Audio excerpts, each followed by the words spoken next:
Imaginons que je vais sur Amazon.fr. Bah regardez, j'ai quoi dans l'URL? RF égale Romain, qui vient de s'afficher directement. Pareil, si je vais par exemple ici, en fin d'URL, j'ai RF égale Romain.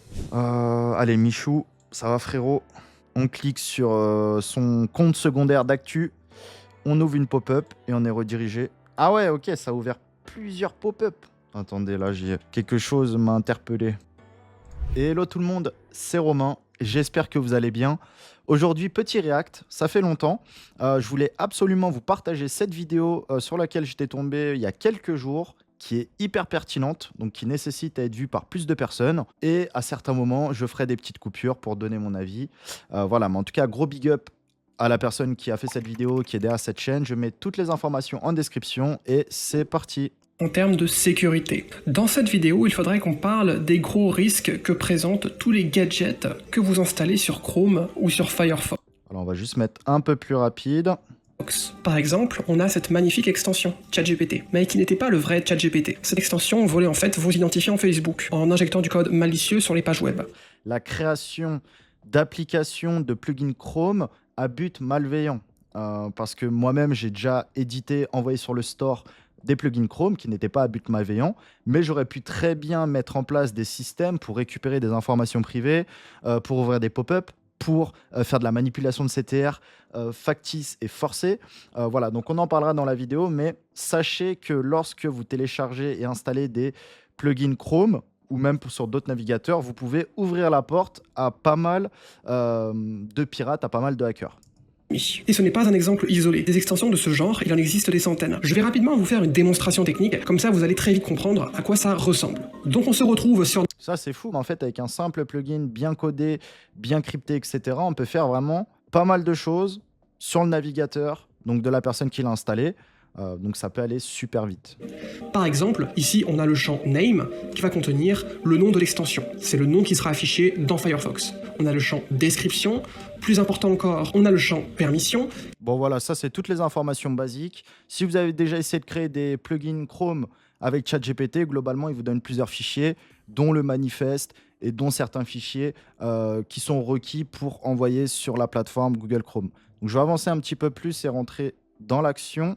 Pas grand chose, il n'y a qu'une seule ligne de code en JavaScript, alerte, je suis une extension. Donc le but de cette ligne de code est tout simplement d'afficher un pop-up sur lequel est écrit je suis une extension. Donc maintenant que vous savez ce qu'il y a dans une extension, la prochaine étape est de combiner le content.js et le manifest.json dans un fichier zip et de l'importer directement dans Firefox. Alors nous on ne va pas le faire parce que j'ai un peu la flemme et qu'il y a une manière plus rapide de le faire. Je vais tout simplement taper la commande web-ext, ici run simple alert extension, exi. Et maintenant je vais pouvoir aller sur un site internet au hasard pour voir si l'extension fonctionne. Son extension, c'était dès qu'il va aller sur une page, tu as l'alerte qui va se lancer. Si toi, tu es SEO, par exemple, et que tu écoutes cette vidéo, à tout moment, par exemple, si tu vas sur YouTube, spécifique d'une vidéo, eh bien, ils vont tous regarder ma vidéo, de faire monter le watch time. À titre d'exemple, ça a été fait beaucoup en affiliation autrefois. Donc, par exemple, toutes les personnes qui avaient une extension en particulier et qui allaient sur Amazon, automatiquement, tu pouvais injecter ton ID affilié dans l'URL et la personne qui a l'extension qui passe commande, tu récupères une commission. Je suis une extension. Je peux tester avec un autre site, par exemple Reddit. Et là, pas de surprise, le pop-up s'affiche également. Donc c'est bien tout cela, on a fait joujou avec notre extension. Mais concrètement, qu'est-ce que vous devez retenir de cette partie? C'est que dans notre content.js, je peux mettre absolument n'importe quel code JavaScript. Ici j'ai mis une petite pop-up. Mais si je veux, je peux mettre un code JavaScript qui va bloquer les publicités, ou encore un code JavaScript qui va supprimer le fil d'actualité de Reddit ou de YouTube pour éviter les distractions. Je peux mettre aussi un code JavaScript qui va cliquer sur tous les boutons à votre place. Ou pire, je peux mettre un code JavaScript qui va communiquer avec des serveurs distants. En fait, tout ce qu'un développeur web peut faire en JavaScript, vous pouvez le faire ici dans votre extension en JavaScript. Et tout cela, c'est à la fois très pratique, mais aussi très dangereux. Mais qu'est-ce que je veux dire exactement par une extension très dangereuse? Comme je vous l'ai dit, une extension, ça ne sert juste qu'à injecter du code JavaScript personnalisé, pour après ajouter plein de fonctionnalités ultra pratiques. Mais à la place de mettre toutes ces fonctions ultra pratiques, pourquoi ne pas mettre du code JavaScript qui espionne la page internet et qui envoie tout à un serveur distant? Je vais vous faire une petite démonstration technique, vous allez très vite comprendre. Donc ici, j'ai un petit serveur web que j'ai codé avec Node.js, et ce serveur web, il va posséder deux routes. On a une route slash qui va juste afficher Hello World sur le navigateur, donc rien de très compliqué. Et on a une deuxième route slash receive, c'est une route en post qui va recevoir les données en post de la requête, donc tout le corps de la requête, et qui va après afficher cela dans la console, ici en faisant un console.log rec.body. Ce serveur tourne sur le port 3000 sur ma machine localhost, ici. Ce serveur-là, je peux le lancer en une simple ligne de commande qui va ordonner Windows d'exécuter le fichier index.js avec Node. Parfait. Et maintenant, je peux accéder sur mon navigateur. Alors ici, comme j'ai pris la route slash, cela va bien afficher Hello World, ici. Maintenant que le serveur est configuré pour recevoir tout type de requêtes, maintenant il faudra coder l'extension Firefox qui va envoyer des requêtes à notre serveur en localhost, qui après va tout enregistrer. L'extension va être assez simple, à chaque fois que l'utilisateur charge la page, il va envoyer au serveur l'URL de la page qui a été visitée. En gros, c'est une extension qui espionne votre historique. Donc hop, c'est parfait, on est parti. J'ai déjà codé l'extension à l'avance, l'extension qui va envoyer les sites visités sur un serveur distant, donc notre serveur localhost 3000. Ici, j'ai le manifest.json qui ne contient pas grand-chose de spécial. Alors malheureusement, je ne peux pas vous montrer exactement ce qu'il y a dans contentscript.js, car cela pourrait être considéré comme un programme malveillant par YouTube. Et vous le savez comme moi, YouTube n'aime pas ce genre de choses. Alors cela peut paraître très... Frérot, nous on veut voir. Non, je déconne. Là, bien sûr, c'est que... comment dire? Bien sûr, là, sa vidéo, c'est qu'à titre de prévention, pour expliquer que, bah, bien sûr, si vous voulez faire les petits hackers, etc., vous pouvez le faire. Mais bon, le but, c'est surtout d'informer que tout est possible. On le verra après, on va faire un petit test. Là, ça m'a donné envie de l'idée de faire un petit plugin en 5 minutes avec ChatGPT. Je pense que c'est largement possible, et on verra ça juste après. Très bête, hein, car un tel script est relativement simple à répliquer, hein, surtout si vous êtes développeur web, mais ça reste les règles de YouTube, qui sont parfois farfelues. Et moi, je tiens à ma chaîne YouTube. Enfin bref, ce que je vais faire, c'est que je vais lancer mon extension en tapant un webtext run, comme ceci. Là, j'ai mon Firefox qui est lancé avec l'extension qui est chargée. Et maintenant, ce que je vais faire, c'est que je vais aller par exemple sur Wikipédia, donc mon site préféré. Hop, je vais faire une petite recherche Google, et là vous voyez à gauche que l'URL qu'on a chargé s'est affiché. Ok, c'est excellent. Je vais aller dans Wikipédia, et là, hop, on a le Wikipédia qui s'affiche. Alors ici, comme j'utilise un VPN, ça met Wikipédia dans une autre langue, mais ce n'est pas le plus important, on a bien l'URL. Donc voilà, comme vous avez compris, toutes les URL qu'il visite, bah, ça envoie les URL sur le serveur distant qu'il a programmé, et il peut tout récupérer. Donc dans la vidéo un peu plus tard, je vous mettrai le lien si vous souhaitez la regarder un peu plus lentement. Mais bien sûr, un peu plus tard dans la vidéo, il explique comment faire un keylogger, donc je vais vous mettre un petit peu l'exemple. Ici. On a donc mon petit Firefox qui va se lancer, on est sur localhost 3000 et c'est ce serveur web là qui va recevoir toutes les informations, donc les touches qui ont été tapées. Donc je vais revenir sur mon petit Firefox et imaginons par exemple que je veuille aller sur Amazon. Donc je vais taper Amazon, ici amazon.com, et là j'ai mon Amazon qui est en train de se charger. Donc là on voit qu'il n'y a aucune touche qui a été enregistrée. Pourquoi? Car j'ai tapé Amazon sur la barre d'URL. Et la barre d'URL, cela ne fait pas partie de la page. Donc je vais juste taper cadeau sur Amazon, comme ceci. Hop. C'est ouf, hein, si vous regardez là en bas à gauche, bah, concrètement, on peut faire un keylogger, donc savoir ce que toutes les personnes qui ont installé l'extension, bah, savoir ce qu'elles écrivent. Donc bien sûr, ça peut être un mot-clé sur Amazon, ça peut être les accès du WordPress, on peut avoir les accès des CB, franchement, c'est tellement facile et c'est étonnant qu'en 2024, bah, il n'y a pas forcément des protections plus approfondies qui pourraient empêcher ce type d'extension d'exister. Donc là c'est bien, on a notre page avec des idées de cadeaux qui se chargent, avec en plus des belles publicités, super. Mais la chose la plus intéressante, c'est à gauche. Comme tu peux le voir, on va pouvoir analyser ce qui a été reçu. Donc ici, on voit qu'à chaque fois que j'ai pressé une touche, par exemple ici j'ai pressé la touche C, on a la touche qui a été envoyée, ainsi que son timestamp. Donc ici c'est plutôt la date qu'un vrai timestamp. Même chose, après j'ai pressé la touche A à 7h51 et 30 secondes. J'ai refait du backspace, bon j'ai fait pas mal de petites erreurs de frappe, mais en tout cas à partir de là, eh bien on peut facilement reconstituer le fait que j'ai tapé cadeau sur Amazon. Il a juste enregistré ce qui a été tapé dans la barre de recherche. Alors ça peut être utilisé à des fins d'espionnage ou à des fins publicitaires, mais ce n'est pas non plus le plus méchant. En revanche, imaginons que la victime a choisi son idée de cadeau. Elle va donc se connecter sur Amazon pour pouvoir après acheter son cadeau, ajouter au panier tout ce bordel. Donc la personne va mettre son adresse email, donc par exemple test@gmail.com, et après elle va mettre son mot de passe. Alors là je vais mettre... Vous avez compris, hein, je ne vais pas forcément mettre toute la vidéo pour respecter son travail et que vous allez directement cliquer dans la description si vous souhaitez en savoir plus. Mais c'est pareil, demain tu fais un virement sur une banque française type Crédit Agricole ou autre, tu mets un IBAN, tu peux faire une détection depuis le plugin en disant bah voilà, les IBAN ils ont tous le même format, etc. Peut-être c'est FR76 ou FR je ne sais. Bah, le IBAN peut être remplacé directement par un autre IBAN. Et en plus, que tu changes le nom, le prénom, ça changerait un IBAN. Si tu envoies vers un IBAN qui est le mien alors que le nom c'est Alexandre, je recevrai quand même l'argent. Donc voilà, c'est vraiment la porte ouverte à plein de choses. Les amis, c'était pas prévu, mais ce que je peux vous proposer, on peut aller sur ChatGPT. Donc ce qu'on pourrait faire, très simplement, on peut faire 2 tests. Je sais pas si ça va marcher, mais on va voir. Normalement, c'est pas trop compliqué, donc ça devrait fonctionner. Premier test, ce que pas mal de gens peut-être faisaient il y a 5 ou 10 ans dans certains pays, de faire une application Chrome qui fait que si on est sur Amazon et qu'il n'y a pas, par exemple, notre lien affilié, donc on va se faire notre tag affilié, on va l'appeler comme ça.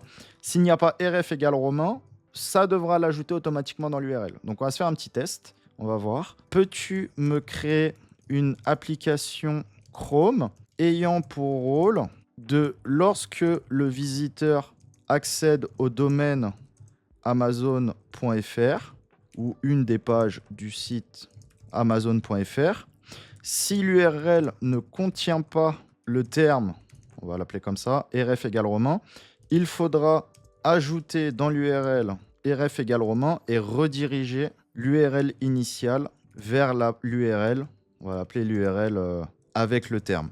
Donc exemple, on va prendre ça, donc exemple, je suis ici, tac, bon, rf, je sais même pas si c'est encore d'actualité, mais bon, on dirait que c'est pour l'exemple. Ça fait longtemps que je n'ai pas fait d'affiliation Amazon. Ça ne m'intéresse pas, surtout en 2024. Exemple, si nous sommes sur cette URL, il faudra rediriger vers l'URL.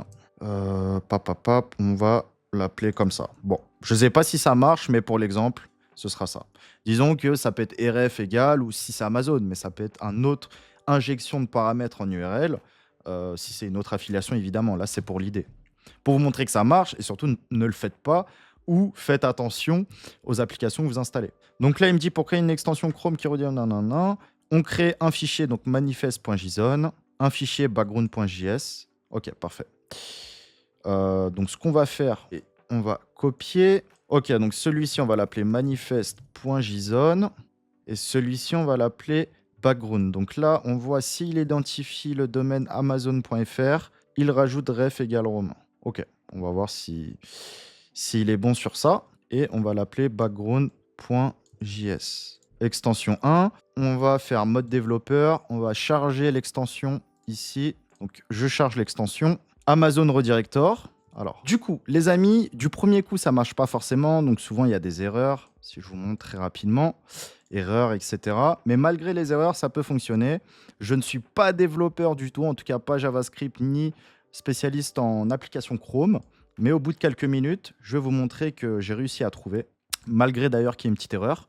Donc imaginons que je vais sur amazon.fr. Bah, regardez, j'ai quoi dans l'URL? rf égale romain, qui vient de s'afficher directement. Pareil, si je vais par exemple ici, en fin d'URL, j'ai rf égale romain. Donc voilà, en fait, très simplement, l'URL détecte s'il n'y a pas, par exemple, le tag affilié qui serait rf égale romain, s'il ne l'est pas, ça l'ajoute dans l'URL. Et qu'on regarde ici, amazon.fr, et je suis redirigé vers amazon.fr, rf égale romain. Ok? Donc voilà, c'est aussi simple que ça. Bien sûr, là, c'est une V1. Voilà, le but, c'est pas de créer des applications qui vont voler, qui vont injecter des cookies. Mais vous savez que ça marche et vous pouvez faire gaffe par la suite. Maintenant, la deuxième petite idée, ce serait créer une autre extension Chrome qui, lorsque je visite youtube.com, je suis directement redirigé vers la vidéo. Quand tu dis trop les chiffres, voilà, on va rediriger vers la vidéo suivante. Donc là, ça pourrait être une idée. Demain, petit exemple, j'en parlais ce midi, c'est tout con, mais demain, je missionne 100 micro-workers, je les paye 10 centimes pour installer mon extension. On va dire il y en aura 30 ou 40 qui vont garder l'extension et dès qu'ils vont visiter YouTube, ils seront redirigés vers une vidéo en particulier. Donc ils pourront voir la vidéo ou même, par exemple, on pourra le faire par la suite avant de terminer cette vidéo. Donc là, je pense que ça va être assez simple à rédiger, enfin assez simple à coder. Et l'autre expérience, ça va être un truc encore plus puissant. Et ça permettra à Google de montrer qu'on a du trafic provenant de YouTube. YouTube, c'est Google, donc c'est bon pour le SEO. Et ça peut déjà être très très lourd. Pour ceux qui comprennent les tenants et aboutissants de la puissance de YouTube et du trafic. Il vous suffit de regarder mes vidéos. Donc hop, je copie, je colle, clac. Donc là, on regarde, ok, papapap. Donc ça, c'est globalement quand tu es sur youtube.com. Et si c'est le cas, il me redirige vers la vidéo avec Léo. Et là, très succinct, d'accord. Hop, hop, tout ça, j'enregistre. Je vais dans mon extension, pap. Bon, je pourrais même le garder d'ailleurs. Comme ça, toutes mes prochaines commandes Amazon, je pourrais récupérer des commissions. Mais dans l'idée, c'est con.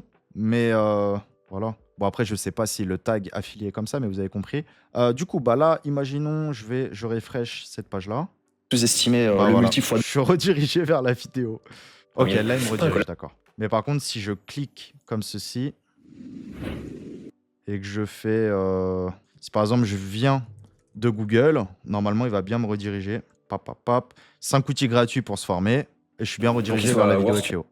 Et là, ce qui pourrait être encore plus lourd, ok, là, on va lui dire fais une nouvelle extension Chrome qui, une fois sur 4, me redirige vers le site. Voilà, on va prendre ce site-là. Hop, hop. Parce que le faire à chaque fois, c'est un peu cramé, mais si c'est une fois sur 20, on peut se dire que c'est un bug ou autre. Donc, déjà, ça passe plus inaperçu. Hop, je copie, tac, tac, manifeste. Apparemment, il n'y a aucune règle ici. Alors, peut-être qu'il sera en erreur, le script, parce que là, qu'il n'y ait pas de règle, ça me fait peur. Tac. Alors, ok, là, on voit visite count. Et en gros, plus ou moins une fois sur 4, je suis redirigé vers le site TBL. Et on va bénéficier du référeur YouTube pour le SEO. Donc, pareil, clac, clac. Je mets mon extension. Alors, je vais plutôt déjà virer celle-ci. YouTube Redirector. Donc là, ce qu'on va faire, on va ouvrir 4 fois cette vidéo. Il faudrait un truc comme ça, du genre, pour le repas de Noël, il faudrait un truc comme ça pour ta mère. Et là, ah oui, regardez, pourquoi ça n'a pas marché? Je suis en navigation privée. Donc logique, navigation privée, il n'y a pas les extensions qui se chargent. On va juste retirer le micro et on va ouvrir 4 fois. Et là, je suis toujours pas redirigé. Alors tout simplement, on va dire à ChatGPT, malgré que j'ai ouvert 10 fois cette URL, je ne suis pas redirigé vers la page. Je pense pas qu'il a autorisé les permissions sur youtube.com. C'est ce qu'il a oublié. Tac, tac, tac, tac, tac. Mise à jour. Alors, il faut que tu autorises les permissions pour le domaine youtube.com. On va tester comme ça. Alors, je sais pas du tout si ça vient des permissions. Je suis pas dev, mais d'après les derniers scripts qu'il a fait, c'était ça. Pap, pap, pap. Ok. En espérant que ça fonctionne. Alors, si on rafraîchit, une fois, 2 fois, 3 fois. Ah, regardez, là, je suis redirigé. Ok, putain. En gros, il faut attendre que la vidéo se charge bien. Et là, une fois sur 4, je suis redirigé. Donc là, une. C'est pas mal, hein? C'est pas mal. Et regardez concrètement ce qu'on a. Donc là, je vais aller site2.youtube.com, SEO. J'en ouvre, allez, 4. Donc là, j'en ai 2 qui m'ont redirigé. Et on a bien une redirection directement depuis YouTube. Ce qu'on pourrait faire, c'est par exemple, what is my referrer? Donc là, on vient de Google, évidemment. Et là, si on envoie bien vers what is my referrer, parfait, ça doit être prêt. Ok, donc là, on en a 3 et on en a une qui est redirigée. Et apparemment, on n'a pas de référeur. Alors, là, on va lui dire, il faudrait que tu rediriges à partir de l'URL YouTube pour garder le référeur YouTube. Il faudrait modifier la logique afin de réaliser cette redirection tout en conservant l'URL de référence. Bon, il a sûrement compris. Sinon, si ça ne marche pas, j'ai une autre méthode. C'est lorsque la personne elle va cliquer, on va avoir une pop-up. Donc là, background.js, pop-up. On va juste envoyer vers référeur, vers la bonne URL ici. Et on va ajouter le script. Donc pareil, ici, on va recliquer. Je ne sais pas si ça va fonctionner, mais... Non. Ok. Donc là, ce qu'on va pouvoir faire, au lieu de rediriger une fois sur 4, modifie plutôt par lorsque la personne clique sur un lien et est présent sur le domaine YouTube, il ne faudra pas renvoyer vers le lien, mais vers... Donc ça, en gros, l'idée, c'est par exemple, si moi, je clique en description sur un lien, au lieu d'arriver sur un site SEO, j'arriverai sur le site TBL. Donc, ça enverra du trafic qualifié vers le site TBL. Et Google verra que c'est en provenance de YouTube. Donc, manifeste, background, c'est bon. Content.js, Ok. On va voir si ça marche. Là, on va aller clac-clac. Sylvain Perronnet, Elliot Bobier. Si je clique sur le lien Twitter, je suis renvoyé vers mon lien What is my referrer avec le référeur YouTube. Donc, ça fonctionne très, très bien. Je pourrais même tester une dernière fois avant de vous quitter. Parfait. Et ouvre aussi une pop-up. On va voir. Chrome, tous les navigateurs ont des protections, mais quand tu cliques, normalement, tu peux être redirigé et en plus ouvrir une pop-up. Ouvre une pop-up vers le site google.com. Ça, concrètement, pour tout ce qui est CTR rétention, c'est très, très puissant. Après, rien ne vaut de faire une vraie chaîne YouTube. Clairement, pop. Donc là, on est bon. Ah oui, ok, il va y avoir une pop-up. Bon, ça aurait été pas mal une pop-up en full size, mais pour cette idée, on laissera comme ça. Enfin, en plein écran, vous avez compris. Supprimer, charger, bang, tac. Je retourne sur YouTube. Allez, Michou, ça va frérot. On clique sur son compte secondaire d'actu. On ouvre une pop-up et on est redirigé. Ah ouais, ok, ça a ouvert plusieurs pop-up. Attendez, là, quelque chose m'a interpellé. Ah non, ok, on a bien une pop-up. Parce que normalement, tu as des protections du navigateur. Si on lui dit ouvre, petit pop-up. Ça, c'était ce qui se faisait, ça date quoi. Ça a même plus de 10 ans ou 15, 20 ans, je crois. Où tu pouvais vraiment bulker le nombre de pop-up. Sinon, tu as des protections où l'utilisateur doit lui-même autoriser ceci. Mais je pense pas que ce soit possible. Content.js a été modifié avec une petite boucle. Allez, Oussama Youmi, les frérots. Si je clique ici. Ah ouais, ok, d'accord. Donc en fait, tu n'as aucune protection. C'est ouf. Ok, incroyable. Incroyable parce que je pense, vu qu'on passe par le système de... Bah, vu que tu as une main directement dans l'extension Chrome, bah, en fait, tu as forcément beaucoup moins de limites, voire aucune. Bon, c'était plutôt intéressant cette vidéo et ces petits tests. Ça vous montre que bah, voilà, les protections sont pas forcément hyper cadrées, même en 2024. Faites attention à ce que vous téléchargez. N'installez pas tout comme moi. Des fois, ça m'arrive d'installer 40 000 extensions de ChatGPT Summary, ChatGPT Scrapping, etc. Mais dites-vous que certaines extensions sont faites à but malveillant. Donc voilà, à très vite. Ciao.